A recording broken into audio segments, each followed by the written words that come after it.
इस कार्यक्रम की प्रायोजक हैं जेटिको बनियान, त्वचा के लिए पूरी तरह से सुरक्षित, एंटी बैक्टीरियल। बावर्ची खिलाइए, सबको रिझाइए। क्योंकि खुशियाँ अब महंगी नहीं रही। बिग बाजार के साथ सस्ते में party. Fashion, home needs, luggage और इलेक्ट्रॉनिक्स पे ग्रेट सेविंग 1 जनवरी तक।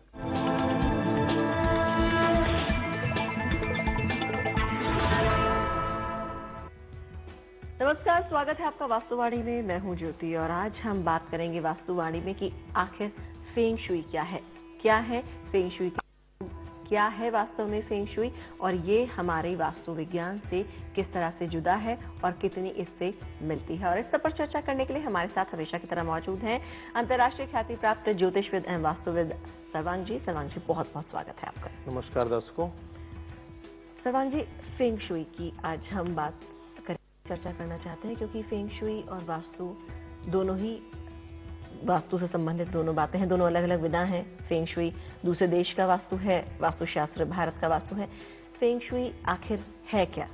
सबसे पहला प्रश्न यही कि इसे आप विस्तार से बताएं कि आखिर किस तरह से देखें फेंग शुई को। जैसे हमारे यहाँ पुरानी जो सबसे प्राचीन सभ्यताएं हैं, भारत की, रोम की, चीन की और इजिप्ट की, इन सभी माइथोलॉजीज में, इन सभी सभ्यताओं में तत्वों का आधार है और 5 तत्व सभी में इनका जिक्र आता है जी।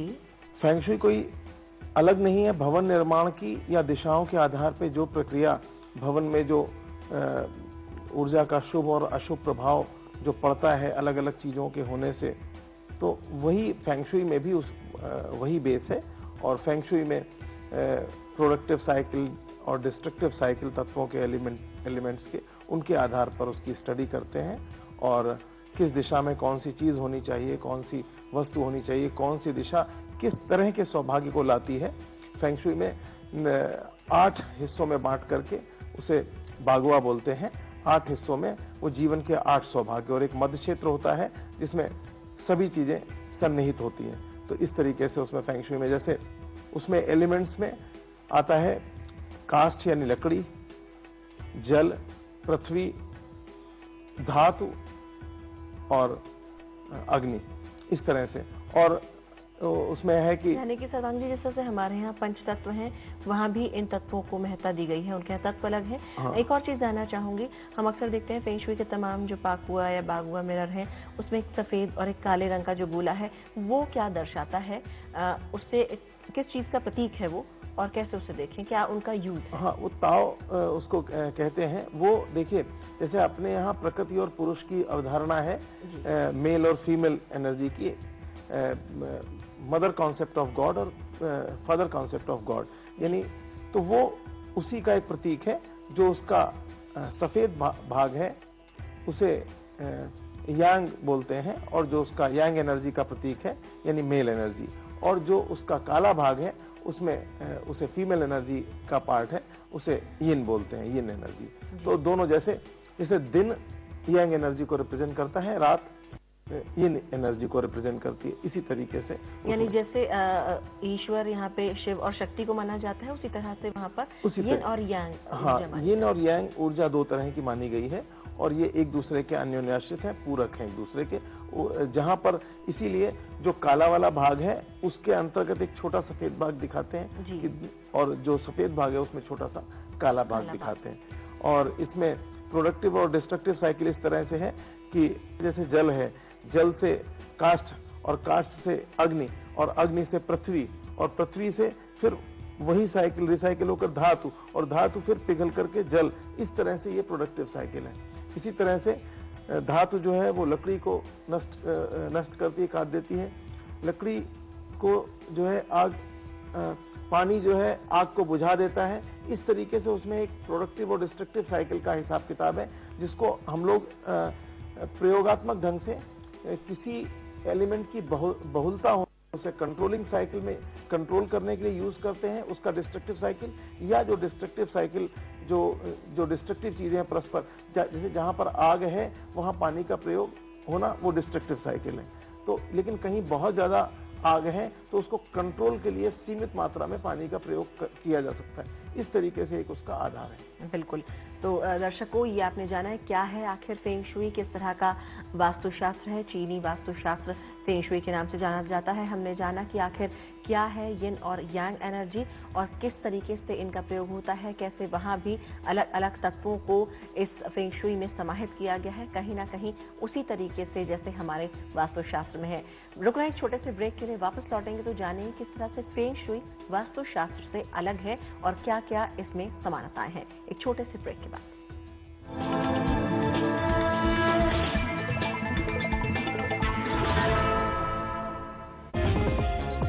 हम हैं उधर, लाखों निगाहें हैं जिधर।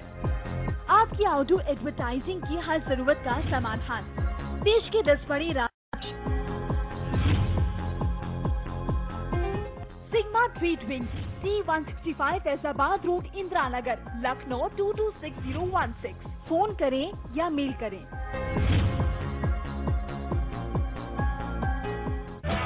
ड्रेन वेनेजिया ग्रुप आपके लिए लाया है ड्रेन वेनेजिया कमर्शियल टावर, जिसमें है एक 5 स्टार होटल, शानदार स्विमिंग पूल, रिटेल शॉप और आकर्षक एक्वेरियम और भी बहुत कुछ आपके घर के नजदीक ग्रेटर नोएडा परी चौक के पास। ड्रेन वेनेजिया कमर्शियल टावर।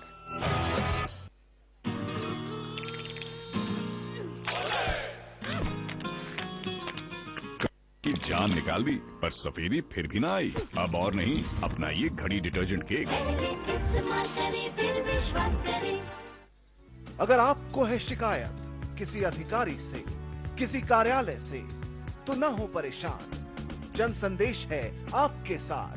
हमसे संपर्क करें 0120-417-1234 पर और हम पहुंचेंगे उस अधिकारी या विभाग तक।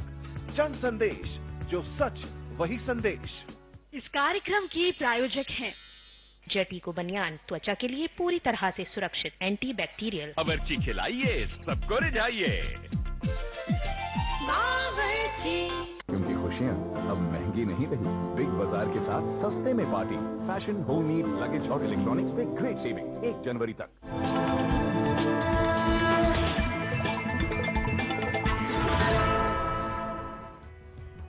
स्वागत है ब्रेक के बाद। आप देख रहे हैं वास्तुवाणी और आज हम जान रहे हैं कि क्या है फेंग शुई और क्या अंतर है हमारे वास्तुशास्त्र में और फेंग शुई में और क्या कुछ समानताएं हैं फेंग शुई और वास्तुशास्त्र में। और इस पर चर्चा करने के लिए हमारे साथ मौजूद है स्टूडियो में सर्वांग जी।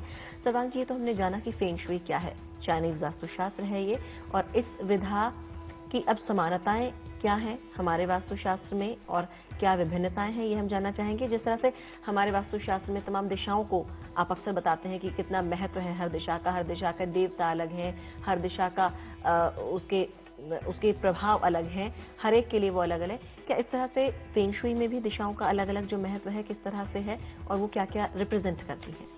देखिए, प्रतीकात्मक जो वास्तु है जो फेंग शुई में, उसके अलावा बाकी मूलभूत तात्विक आधार पे कोई अंतर नहीं है।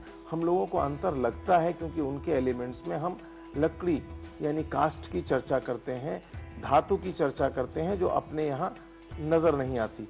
लेकिन ये नहीं भूलना चाहिए कि फेंग शुई का अर्थ ही है वायु और जल। तो उनके यहाँ भी वायु और आकाश सारे एलिमेंट्स होते हैं। लेकिन कास्ट, जब हम पृथ्वी के सौभाग्य की बात करते हैं, वो कहते हैं जहां हम रह रहे हैं वहां किस तरह का सौभाग्य है, उस सौभाग्य की बात करते हैं। तो उसमें पृथ्वी के ऊपर कॉस्मिक एनर्जी के जो प्रभाव पड़ते हैं उसकी जब बात करते हैं, तब वो ये कहते हैं कि साहब कास्ट और धातु जो दोनों ही हैं, ये दोनों अर्थ एलिमेंट का ही हिस्सा है। अर्थ से ही ये प्रोड्यूस होते हैं, प्रकट होते हैं, तो उससे अलग नहीं है। तो इनको अलग करके नहीं देखना चाहिए। एक तरह से ये पृथ्वी का विस्तार के रूप में उन्होंने इस चीज को लिया है और वो अभी आगे क्लियर हो जाएगा। देखिए, पूर्व दिशा इनके यहाँ पूर्वजों की दिशा मानी गई है और पूर्व दिशा का जो है इसका तत्व कास्ट है। इसकी आकृति जो है वो आयताकार है और इसके बाद इसका रंग हरा है क्योंकि कास्ट ग्रीन मतलब वुड एलिमेंट से रिलेटेड है। इसके बाद ईस्ट जो है साउथ ईस्ट आ जाता है। साउथ ईस्ट इनके यहाँ धन की दिशा मानी गई है और साउथ ईस्ट भी एक लघु कास्ट के रूप में देखा गया है। तो हल्का हरा रंग इसका होता है और साउथ ईस्ट को इनके यहाँ धन की दिशा माना गया है और बहुत महत्वपूर्ण दिशा साउथ ईस्ट ये मानते हैं। और देखिए अपने यहाँ भी साउथ ईस्ट लक्ष्मी जी का स्थान है, शुक्र वहां पर ग्रह होता है, तो शुक्र ग्रह होता है तो वो भी धन के लिए बहुत इंपॉर्टेंट होता है। इसी तरह जो दक्षिण दिशा है, इनके यहाँ दक्षिण दिशा मानी गई है कि आपका जो नेम एंड फेम है, रिकॉग्निशन जो आपकी है, उसके लिए अपने यहाँ भी दक्षिण को इस रूप में भी देखते हैं। और उसका जैसे दक्षिण के अपने यहाँ भी ट्रायंगुलर शेप है, इनके यहाँ भी ट्रायंगल का ही शेप है दक्षिण का। जो लेकिन ये एक बड़ा अंतर है कि दक्षिण दिशा हमारे यहाँ यम की दिशा मानी जाती है, पूर्वजों की दिशा मानी जाती है, लेकिन फेंग शुई में पूर्व दिशा को पूर्वजों की दिशा एक्चुअली उनके यहाँ परिवार को मानते हैं पूरी तरह से, लेकिन क्रिएशन के रूप में जो बच्चे हैं, चाइल्ड हैं, उनको वो आपका वेस्ट मानते हैं, पश्चिम। जी, आगे बढ़े अगर दिशाओं पर। हाँ, दिशाओं पे आगे बढ़े तो इसके बाद दक्षिण के बाद आता है लाल रंग, उसका है चमकीले रंग जितने भी हैं सब दक्षिण के उसमें आ जाते हैं। इसके बाद लेकिन जो प्रतीक है दक्षिण का, वहां पर फायर एलिमेंट ही है और उसका ट्रायंगल अपने यहाँ भी ट्रायंगुलर है, उनके यहाँ भी ट्रायंगुलर है। इसके बाद साउथ वेस्ट आते हैं, साउथ से साउथ वेस्ट। साउथ वेस्ट दिशा इनके यहाँ संबंधों की दिशा है और अपने यहाँ भी हम लोग बेडरूम साउथ वेस्ट में रखने को बोलते हैं। उनके यहाँ विवाह के सुख को साउथ वेस्ट बोलते हैं। इसका लाल और पीला रंग की प्रधानता इसमें ये लोग रखते हैं। और पृथ्वी तत्व, वृहद पृथ्वी तत्व मानते हैं। वृहद पृथ्वी तत्व वर्गाकार इसका आकार है, इस तरीके से देखते हैं। और इसके बाद आप पश्चिम दिशा में आ जाइए। पश्चिम दिशा क्रिएशन की दिशा है और संतान के लिए और फ्यूचर की दिशा मानी जाती है। संतान के लिए इसका, संतान के सुख के लिए इसको मानते हैं। और इसका तत्व जो है वो धातु है। तो और ओवल शेप, गोल शेप, रिंग, गोलाकार चीजें, इसका जो आकार माना गया है गोलाकार माना गया है। ये यांग एनर्जी से रिलेटेड है। और इसके बाद आप आ जाइए नॉर्थ वेस्ट, जो उत्तर पश्चिम दिशा है, वायव्य कोण अपने यहाँ जिसे उत्तर पश्चिम दिशा इनके यहाँ पुरुष दिशा मानी गई है। और जो साउथ वेस्ट है वो स्त्री दिशा मानी गई। ये पिता का सूचक है, वो माता का सूचक है। यहाँ पर उत्तर पश्चिम दिशा भी वृहद धातु है और धातु में भी तो इसका भी गोलाकार स्वरूप हुआ, लेकिन इसे हम हेल्पिंग फ्रेंड्स के रूप में देखते हैं। जीवन में मददगार लोग जो होते हैं वो इस दिशा से संबंधित होते हैं। इसके अलावा यात्रा का सुख, देखिए अपने यहाँ नॉर्थ वेस्ट वायु तत्व बोला गया है और नॉर्थ वेस्ट में चंद्रमा का वास बोला गया है और यात्रा का सीधा संबंध है। यहाँ यात्रा का सुख पूरी तरह से, यात्रा से मिलने वाले लाभ और वो सब इस दिशा को समर्थन, इसी दिशा से देखे जाते हैं। इसके बाद नॉर्थ आता है। नॉर्थ को पूरी तरह से जल तत्व का देवता के यहाँ पूरी तरह से माना गया, कंप्लीट डीप ब्लू कलर इसका रंग है। और हमारे यहाँ भी नॉर्थ को जल तत्व का ही कारक मानते हैं। इसके बाद इसमें करियर की दिशा मानी गई है, क्या भविष्य है, करियर है, जो आप फ्यूचर अपना करियर में जो कुछ बनाते हैं वो। तो करियर के लिहाज से अपने यहाँ भी कुबेर स्थान है, धन कोष और व्यापार कारोबार से बुध जो है व्यापार का कारक होता है। तो यहाँ भी कोई भेद नहीं है, कहने के ढंग में सिर्फ अंतर है। अब आ जाइए नॉर्थ ईस्ट लास्ट में। नॉर्थ ईस्ट दिशा इनके यहाँ भी अतीन्द्रिय ज्ञान और नॉलेज से रिलेटेड है और ये सात्विक दिशा मानी गई है। और इनके यहाँ भी इसका रंग पीला है। जो नॉर्थ ईस्ट दिशा है अपने यहाँ भी रंग पीला है। और नॉर्थ ईस्ट दिशा को लघु अर्थ बोलते हैं कि हल्की पृथ्वी तत्व का ही है। और ये भी अपने यहाँ के सिस्टम से कहीं अलग, जैसा आपने कहा तीन्द्रिय ज्ञान और सात्विक दिशा है, हमारे यहाँ भी ईशान दिशा में ही भगवान के मंदिर को बनाने की बात कही जाती है। सात्विक दिशा वहाँ भी है, यानी थोड़े से अंतर है लेकिन असमानताएं ज्यादा है। और इसके बाद जो मध्य स्थान है इनके यहाँ बहुत इंपॉर्टेंट है। ताओ ची जो अभी आप जिस वृत्त की बात कर रही थी कि आधा काला आधा सफेद, जो मिलन बिंदु है, अपने यहाँ भी वो दो ट्रायंगल बन करके एक मेल एंड फीमेल एनर्जी का समन्वय, हम लोग भी उसको प्रतीक रूप में मध्य में, तो ये मध्य में ताओ ची का चिन्ह होता है यहाँ पर। और मध्य क्षेत्र स्वास्थ्य और इन सारे अचीवमेंट्स का एक मिश्रित स्थान होता है। और मध्य क्षेत्र भी पृथ्वी तत्व और अपने यहाँ भी पृथ्वी तत्व का है, पृथ्वी तत्व है और वर्गाकार उसका स्वरूप। इस तरीके से ये जो 8 डायरेक्शंस हैं वो 8 तरह के सौभाग्य की रचना आपके जीवन में करते हैं। जो डायरेक्शन मिसिंग होता है या जिस डायरेक्शन का कमी होती है, या आप जैसे अगर आप नॉर्थ डायरेक्शन में फायर वाला काम करेंगे तो आपका करियर नष्ट होगा या करियर से दिक्कतें आएंगी। उसी तरह से है जैसे हमारे यहाँ ये डिस्ट्रक्टिव साइकिल हो गया। गलत दिशा में गलत कार्य होगा तो उसका दुष्प्रभाव देखने को मिलेगा। तो दर्शकों, बिल्कुल जिस तरह से हमारे भारतीय वास्तुशास्त्र में दिशाओं का महत्व है, ठीक ऐसा ही महत्व फेंग शुई में भी है। सभी दिशाओं के बारे में सर्वांग जी ने बताया और साथ ही साथ कुछ समानताएं हैं, कुछ विभिन्नताएं हैं, लेकिन कहीं ना कहीं फेंग शुई का भी जो उपयोग है या जो उसमें तमाम बातें बताई गई हैं वो उसी तरह से भाग्य को आगे बढ़ाने में किस तरह से वो काम आती हैं, उसी तरह से है जैसे भारतीय वास्तुशास्त्र में। रुक एक और छोटे से ब्रेक के लिए, जल्द लौटेंगे और जानेंगे और बहुत सारी बातें फेंग शुई के बारे में।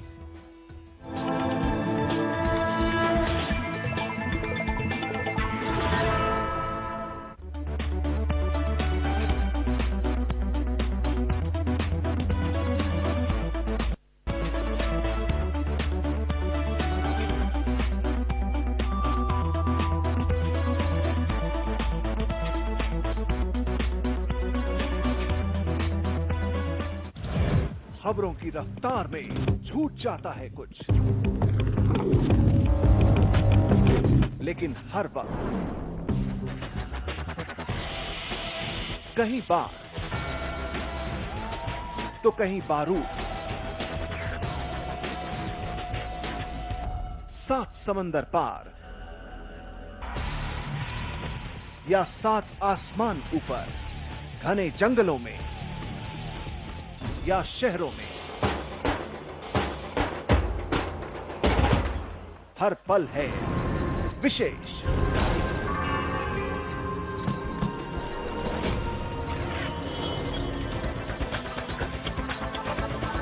विशेष हर रात 8:30 बजे सिर्फ जनसंदेश पर। इस कार्यक्रम की प्रायोजक हैं बावर्ची खिलाइए, सबको रिझाइए। बावर्ची।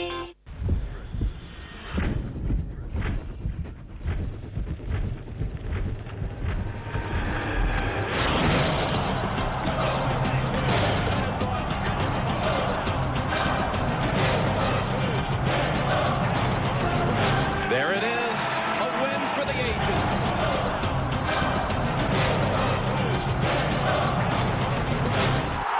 First man on the planet, and it's a Superman from India. Sachin Tendulkar, 200. ये है खेल जगत सोमवार से शनिवार शाम 7:30 बजे सिर्फ जनसंदेश पर। इस कार्यक्रम की प्रायोजक हैं जेटिको बनियान, त्वचा के लिए पूरी तरह से सुरक्षित, एंटी बैक्टीरियल।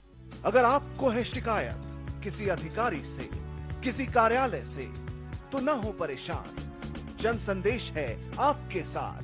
हमसे संपर्क करें 0120-417-1234 पर और हम पहुंचेंगे उस अधिकारी या विभाग तक। जन संदेश, जो सच वही संदेश। इस कार्यक्रम की प्रायोजक हैं जेटिको बनियान, त्वचा के लिए पूरी तरह से सुरक्षित, एंटी बैक्टीरियल। बावर्ची खिलाइए, सबको रिझाइए। क्योंकि खुशियाँ अब महंगी नहीं रही। बिग बाजार के साथ सस्ते में party. Fashion, home need, luggage और इलेक्ट्रॉनिक्स पे ग्रेट सेविंग 1 जनवरी तक।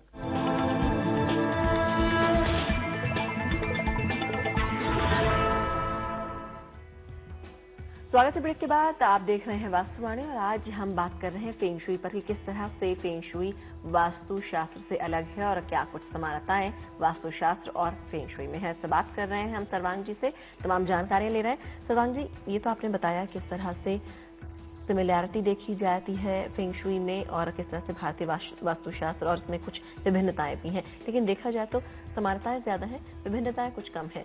ये एक अलग तरह का प्रश्न है, लेकिन मेरे मन में आ रहा है, मैं इसलिए जानना चाहती हूँ बिल्कुल कि जिस व्यक्ति का जन्मांक अगर किसी पर्टिकुलर अंक का है तो क्या वो फेंग शुई के हिसाब से अगर जब घर ले या चाइनीज वास्तुशास्त्र में क्या इस तरह से देखा जाता है कि जन्म के अंक से दिशाओं के रहने की स्थिति घर में किस जगह पर वो व्यक्ति रहे, क्या इस तरह से कहीं रिलेट करता है फेंग शुई में? नहीं, इस तरह से नहीं, लेकिन उसमें एक पूरी तरह से जैसे अपनी ज्योतिष है ऐसे ही उनका पूरा डिटेल्ड ज्योतिष शास्त्र है फेंग शुई। फेंग शुई खाली एक नहीं, और इसको भी ये लोग 32 भागों में इस आर्ट को भी फर्दर और डिवाइड करते हैं। इनका अपना एक फेंग शुई कंपास होता है और उसमें हर दिशा उसके हर नंबर, इनके सारे सिंबल्स, सारी चीजें बहुत गहराई से डिस्क्राइब होती है। यानी कि उन 8 दिशाओं के जो प्रभाव है, उन्हें अगर 32 से बांटे तो और अलग अलग प्रभाव भी निकल कर सामने आते हैं। हाँ, वो मैं बताता हूँ। और इसके अलावा क्या होता है, इनके यहाँ जन्म के वर्ष के आधार पे इनका लूनर ईयर होता है, जो चाइनीज ईयर के आधार पे, जन्म के वर्ष के आधार पे उसको अंग्रेजी में चेंज कर सकते हैं। तो जन्म के वर्ष के आधार पे उसकी एक टेबल होती है, उस पे हम लोग कुआ नंबर निकालते हैं जी। जो कुआ नंबर जिस व्यक्ति का होगा, उसके लिए कौन से एलिमेंट्स उसके लिए लाइफ गवर्निंग एलिमेंट्स हैं, कौन से उसके लिए डिस्ट्रक्टिव एलिमेंट्स हैं, कौन से उसके लिए शुभ दिशाएं हैं, कौन सी अशुभ दिशाएं, इसका पूरा विचार किया जाता है। ठीक उसी तरह जिस तरह से हमारे ज्योतिष में इनके यहाँ दो ग्रुप ऑफ पर्सन होते हैं, एक ईस्टर्न पर्सन, एक वेस्टर्न पर्सन। और इसके बाद ये कुआ नंबर निकलता है। हम कुआ नंबर के बारे में कभी डिटेल में इस पे चर्चा करेंगे। अपने यहाँ जैसे 15 यंत्र है, पूरा 15 यंत्र है उनका, और 15 यंत्र के आधार पे ही पूरा वो डिस्क्राइब होता है। उसमें हर व्यक्ति के लिए जो कौन से उनके प्रोडक्टिव साइकिल्स या उनके कौन से एलिमेंट्स शुभ हैं, कौन से उनके दिशाएं शुभ हैं, तो उसमें रहने की दिशा, स्वास्थ्य की दिशा, आपके पर्सनल डेवलपमेंट की दिशा, टोटल लॉस की दिशा, इस तरह बहुत डिटेल में इसको डिस्क्राइब किया, जैसे अपनी कुंडली के आधार पे हम बताते हैं वैसे। अच्छा सर्वांग जी, अगर मैं जानना चाहूँ कि क्या वास्तुशास्त्र और फेंग शुई में दोनों में कुछ समानता है, कुछ विभिन्नताएं, लेकिन तमाम चीजें जैसे आप डिटेल में बताते जा रहे हैं, लगभग समानताएं ही ज्यादा देखने में आ रही हैं। बिल्कुल। तो क्या अगर फेंग शुई के उपायों को हम जीवन में अपनाएं वास्तु के नियमों के साथ साथ, तो क्या उनका उतना ही प्रभाव उस तरह से देखने को मिलेगा? देखिए बिल्कुल, लेकिन ये जरूर देखना चाहिए कि कोई भी विधा देश काल, समय और परिस्थिति, खान पान, बहुत सारी चीजों पे निर्भर करती है। जब हम प्रतीकात्मक फेंग शुई, जिसको नॉर्मली लोग आज की तारीख में जानते हैं, वो कि भाई ऐसे है कि आप 3 टांग का मेढक अंदर रख दो, या आप ये चीज लगा दो, या ड्रैगन लगा दो, या यहाँ पे पवन घंटियां टांग दो, ये सब चीजें बहुत जो प्रतीकात्मक फेंग शुई है, वो पूरी तरह से एकदम हम उसको आंख बंद करके फॉलो नहीं कर सकते, जो प्रतीकात्मक फेंग शुई है।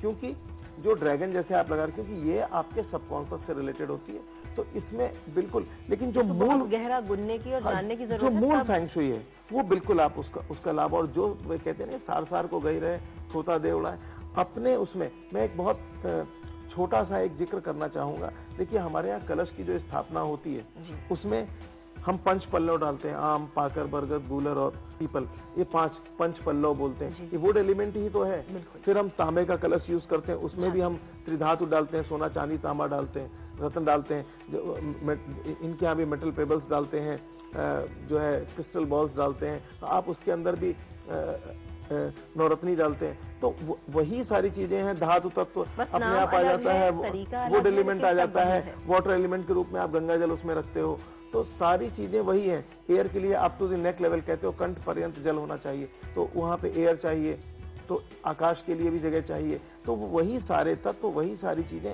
वो कहीं कुछ अलग नहीं है, वो सारे सबकी आवश्यकता है। आप अपने यहाँ लाइव पेड़ बोते हो, जब आप नवरात्र में कलश स्थापित करते हो, तो जो जौ बोते हो उसमें वो वुड एलिमेंट ही तो है। वुड एलिमेंट ग्रोथ को रिप्रेजेंट करता है। अभी जब इसको हम बताएंगे, तब हम बताएंगे कि अलग अलग जो हम जो लकड़ी तत्व बोलते हैं, वो किन चीजों को, वो कैसे बॉर्न होती है, कैसे पैदा होती है, और किसी को जीवन में जीवनदायिनी जो शक्ति है उसे रिप्रेजेंट करता है, ग्रोथ को रिप्रेजेंट करता है। तो ऐसे ही हर दिशा का बहुत महत्व है। चलिए, तो अब वक्त बहुत कम बचा है Sarvang ji, tip of the day feng shui को लेकर। फेंग शुई को लेकर अभी जो मैंने जो अभी मैं कलश का प्रयोग बता रहा था, उसको आप इसको फेंग शुई के आधार पे देख लीजिए कि आप क्रिस्टल बाउल जो है ले करके और घर के मध्य क्षेत्र में अगर रखते हैं, और उसमें 3/4 जल और 1/4 ऊपर उसमें तेल कोई डाल देते हैं।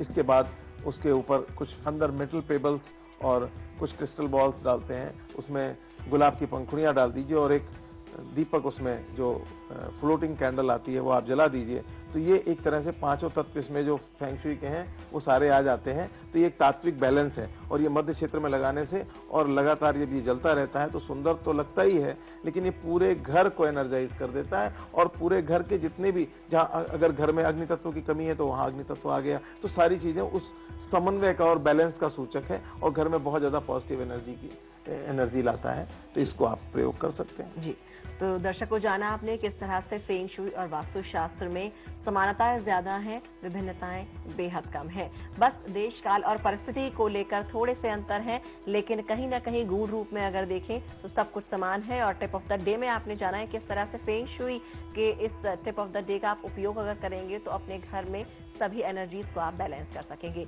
इसी के साथ आज के वास्तु वाणी में इतना ही। हमें दीजिए इजाजत। नमस्कार।